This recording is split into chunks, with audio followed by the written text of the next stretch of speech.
શાંતિ। આજે આપણે સમજીશું કે વિનાશના સમયે કહેવત છે કે 12 ગાવે એક દીવો રહેશે। ત્યારે એવી કહેવત નથી, શાસ્ત્રોમાં એવું વર્ણન નથી કે 12 ગાવે એક મનુષ્ય રહેશે। 12 ગાવે એક દીવો મતલબ આત્માની નિશાની છે। દીવો જે આત્મા સ્થિતિમાં સ્થિત હશે, જે પરમાત્માની યાદમાં હશે, પરમાત્માની સાથે કમ્બાઇન્ડ હશે ને, એને પ્રકૃતિ પણ કઈ બગાડી ન શકે। પરમાત્મા પિતાએ આવી અને બધું જ સત્ય જ્ઞાન આપ્યું છે કે વિનાશથી બચવાનો રસ્તો પણ બતાવેલો છે અને ધર્મરાજપુરીથી પણ બચવાનો રસ્તો બતાવેલો છે। તો 12 ગાવે એક દીવો મતલબ ભારતનો સંપૂર્ણ વિનાશ નહીં થાય।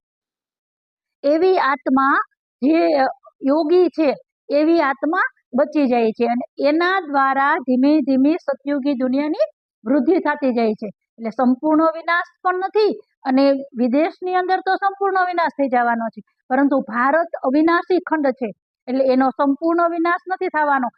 જેવી રીતે બિલાડીના બચ્ચા સેફ હતા ને, આગ લગાડી હતી પરંતુ એક મટકાની અંદર બિલાડીના બચ્ચા હતા, એને આગ જરાક પણ અસર નહોતી થઈ, એ મટકું પણ કાચું રહી ગયું હતું।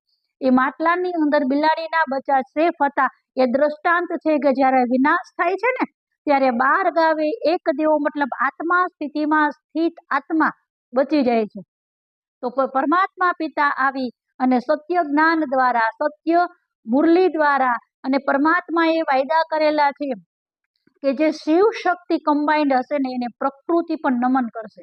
3 ફૂટ છેટું બાઢ આવતી હશે કે કોઈ પણ ધરતીકંપ થતો હશે તો પણ એ આત્માને કોઈ નુકસાન નહીં થાય, કેમ કે એ આત્મા સ્થિતિમાં સ્થિત છે અને આત્મા પરમાત્માનું સંતાન છે। જો આત્મા સ્થિતિમાં સ્થિત રહે તો પરમાત્માની યાદ પણ આવે અને પરમાત્માની જવાબદારી પણ બને છે કે એ આત્માને બચાવવાની। તો પરમાત્મા પિતાએ વિનાશથી બચવાનો પણ રસ્તો બતાવેલો છે, ધર્મરાજપુરીથી બચવાનો પણ રસ્તો બતાવેલો છે અને સત્ય જ્ઞાન આપી અને પરમાત્મા પિતાએ આખી સૃષ્ટિ ચક્ર 5000 વર્ષનું સૃષ્ટિ ચક્ર છે, આદિ મધ્ય અંતનું બધું જ જ્ઞાન આપી દીધું છે।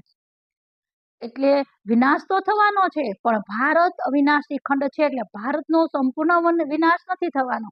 12 ગાવે એક દીવો એવી આત્માઓ જે છે જે સતયુગની સ્થાપનામાં કાર્યમાં આવે છે, સતયુગની સ્થાપનામાં પરમાત્માના કામમાં આવે એવી આત્માઓ છે, એ બચી જવાની છે। ઓમ શાંતિ।